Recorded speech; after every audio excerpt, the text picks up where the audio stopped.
Hello everyone, welcome back to my channel. I'm Anne and I make videos all about beads and fun beading projects. For today's video, we're going to restock the beads that I bought from DIY Beads in Quiapo, Manila. I also made a video where I went bead shopping at their store. And if you'd like to watch it, I'll put the link in the description box below. So before tayo mag-start ng organizing and restocking beads, kailangan ko munang ilipat yung mga beads na nandito sa organizer na to sa ibang bead container or bead organizer.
So, ito na lahat guys, yung mga nabili natin sa DIY Beads. Ilalagay natin siya isa-isa sa container. Actually, yung container natin guys, hindi kakasya yung buong pack doon eh.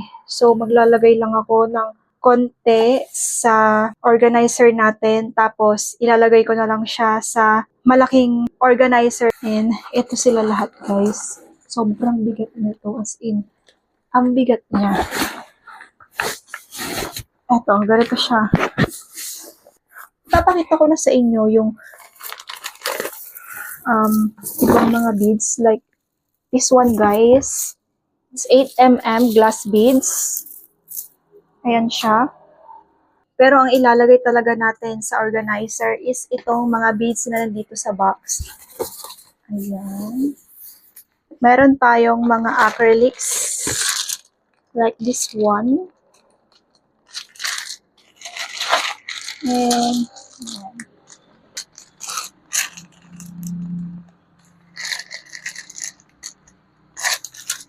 Start na tayong mag-organize and mag-restock ng mga beads natin.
Thank you so much for watching. I hope you enjoyed restocking beads with me today. If you enjoyed this video, don't forget to like, comment, and subscribe to my channel for more videos about beads and fun beading projects. And if you haven't watched my bead shopping video at DIY Bead Store, make sure to check the link in the description box below. Thank you again for watching, and I'll see you in my next video.